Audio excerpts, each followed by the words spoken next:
Hello and welcome back to our channel Addicted to Trails. I'm Alexis and Erica's not here.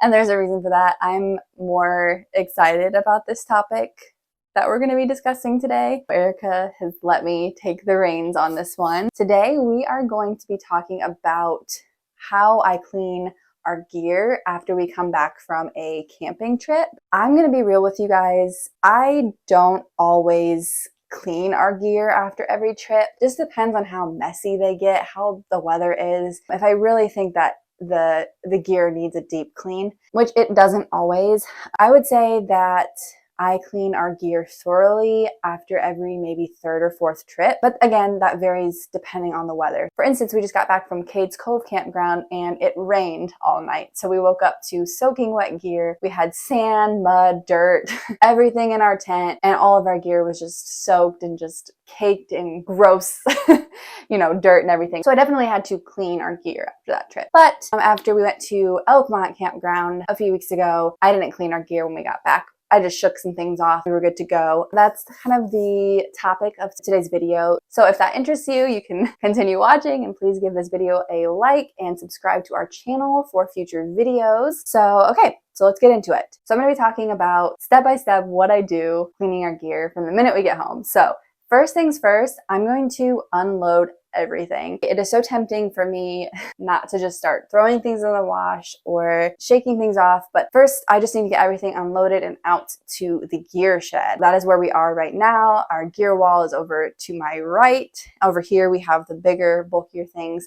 If you missed our hiking gear organization video, I'm going to link that above, and you can go check that out to see how we organize all of our gear and how we made this awesome gear wall that I'm very proud of. I just toss everything onto the floor of the shed and let it sit there until I'm done unloading everything. Next, I will put away anything that doesn't need to be cleaned. So for instance, our headlamps or our broom and dustpan, just things that don't need to be cleaned, fuel cans, just gets thrown back up on the wall or into one of the drawers. Next step is to clean any dishes. This is actually what Erica normally does. So while I'm out here in the shed getting things cleaned, she is inside cleaning all of our pots, pans, bowls, silverware, water bottles, anything that we used, because those always get cleaned. I will say that. So when I'm talking about us not cleaning our gear after every trip, that does not include the dishware. That always gets cleaned, because if we're on a 2 or 3 day camping trip, that definitely gets really, really gross. So we have to clean our dishes after every trip. Next, I'm going to shake off all of our gear. So this step does get done after every trip. I shake out all of our blankets, sleeping bags, our tent, everything, even if I'm about ready to clean it, because all of our gear always has some kind of sand or debris in it that needs to be shaken out. So whether or not I move on to the next step and I hose things down and clean things, I always shake out our gear because there's always something in there that can be shaken out. Next, I'm going to spray down our gear. You can use soap to do this, a gentle soap. There are actually soaps on the market that are specifically for camping gear. I would recommend using whatever it says to use on your label of your tent or your footprint, anything like that. I did not use soap this time. Sometimes it just needs water and then air dried and then it's good to go. But if it's stinky or if something is a little bit more difficult to get out, like for instance, bird poop is super hard to get out with just water, so you usually need a mild detergent to get that out. You do need to hand wash your tent and your footprint. So I will spray down my tent, my rain fly, and my footprint. I will hose all that down in the yard and then I will lay it out to dry.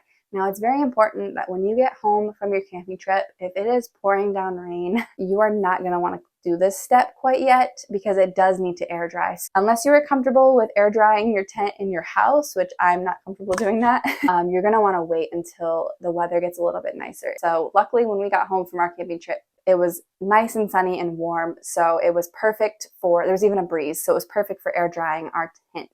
Next, we are going to wash all of our sleeping bags and blankets. This step, again, does not get done every time. We typically will wash it if we get back from a 10-day like across the country trip or we've used it multiple times. But if we just use it for one camping trip, generally it's okay for at least 3 to 4 different camping trips. So this time it needed to be done. So I put all of our sleeping bags and blankets in the washer. And it's important to follow the directions on your particular bag because down sleeping bags and blankets are a lot harder to wash and they require a lot more delicate care. So we just have synthetic, so our bags were okay to just get thrown in on delicate cycle. But yeah, look for the tag on your sleeping bag or blanket because it may require special detergent, special instructions, things like that. Next, I typically air dry our sleeping bags and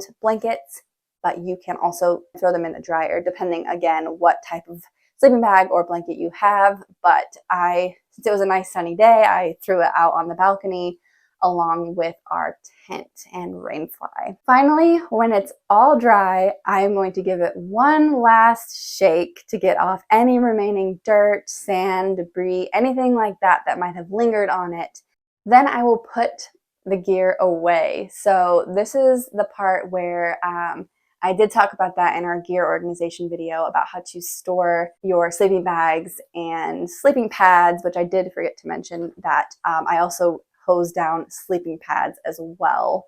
Those get cleaned even less often, but again, it was very wet and muddy, so I cleaned those off. So yes, make sure to not store your tent and your sleeping pads and your sleeping bags in the original stuff sack that it came in. Make sure to give them room to breathe by using a mesh storage bag, similar to like a laundry bag where it has plenty of room to breathe. Anyway, I hope that helps when it comes to cleaning your gear. Hopefully I gave you a pretty good idea of what we do. Maybe that'll help you be able to clean your gear. So I'm curious, let me know in the comments first of all, let me know if this was helpful, but then also let me know if you clean your gear after every camping trip or if you're like us and just it's kind of dependent on the weather and how disgusting your gear gets. So yes, please let me know. Hope you enjoyed this video. Make sure to give it a like and hit subscribe, and we will see you guys in the next video.